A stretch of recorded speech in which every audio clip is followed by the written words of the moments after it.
And Vivien, frowning in true anger, said, "What dare the full-fed liars say of me? They ride abroad redressing human wrongs. They sit with knife and meat and wine and horn. They bound to holy vows of chastity. Were I not woman, I could tell a tale. But you are man, you well can understand the shame that cannot be explained for shame. Not one of all the drove should touch me, swine." Then answered Merlin, careless of her words, "You breathe but accusation vast and vague, spleen-born, I think, and proofless. If ye know, set up the charge ye know, to stand or fall."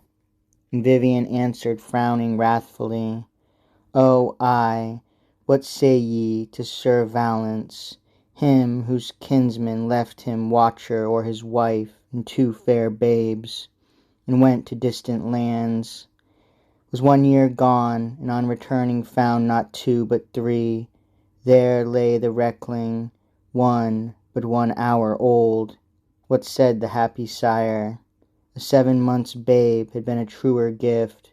Those 12 sweet moons confused his fatherhood."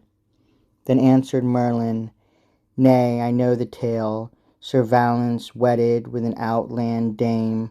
Some cause had kept him sundered from his wife. 1 child they had, it lived with her, she died. His kinsman travelling on his own affair was charged by Valence to bring him home the child. He brought, not found it therefore, take the truth." "O ay," said Vivien, "over true a tale. What say ye then to sweet Sir Sagramore, that ardent man, to pluck the flower in season, so says the song. I trow it is no treason. O master, shall we call him over quick, to crop his own sweet rose before the hour?" And Merlin answered, "Over quick art thou to catch a loathly plume fallen from the wing of that foul bird of rapine, whose whole prey is man's good name. He never wronged his bride, I know the tale. An angry gust of wind puffed out his torch among the myriad roomed and many corridored complexities of Arthur's palace. Then he found a door, and darkling felt the sculptured ornament that wreathen round it made it seem his own. And wearied out made for the couch and slept, a stainless man beside a stainless maid. And either slept, nor knew of other there, till the high dawn piercing the royal rose in Arthur's casement glimmered chastely down, blushing upon them blushing, and at once he rose without a word, and parted from her. But when the thing was blazed about the court, the brute world howling forced them into bonds, and as it chanced they are happy, being pure." "O ay," said Vivien, "that were likely too. What say ye then to fair Sir Percival, and of the horrid foulness that he wrought, the saintly youth, the spotless Lamb of Christ, or some black wether of Saint Satan's fold?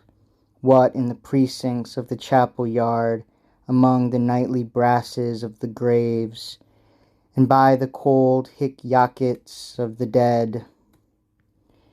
And Merlin answered, careless of her charge, "A sober man is Percival and pure, but once in life was flustered with new wine, then paced for coolness in the chapel yard, where one of Satan's shepherdesses caught and meant to stamp him with her master's mark.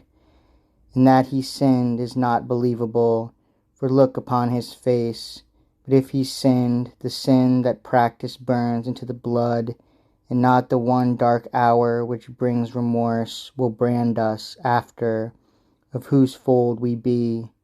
Or else were he, the holy king, whose hymns are chanted in the minster, worse than all. But is your spleen frothed out, or have ye more?"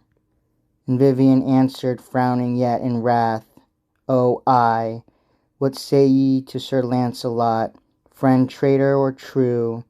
That commerce with the queen, I ask you, is it clamoured by the child, or whispered in the corner?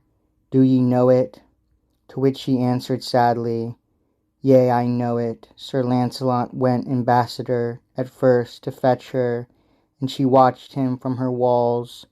A rumour runs she took him for the king, so fixed her fancy on him. Let them be. But have ye no one word of loyal praise for Arthur, blameless king and stainless man? She answered with a low and chuckling laugh. Man?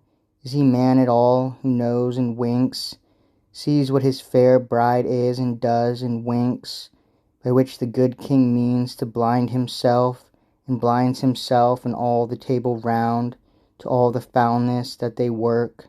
Myself could call him, were it not for womanhood, the pretty popular cause such manhood earns, could call him the main cause of all their crime.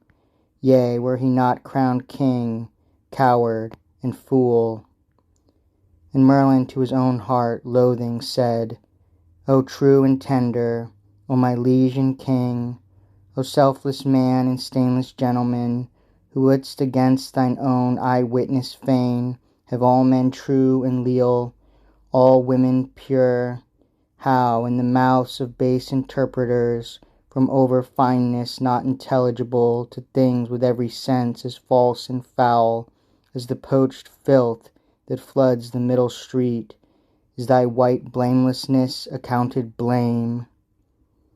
But Vivien, deeming Merlin overborne by instance, recommenced, and let her tongue rage like a fire among the noblest names, polluting and imputing her whole self, defaming and defacing, till she left not even Launcelot brave, nor Galahad clean.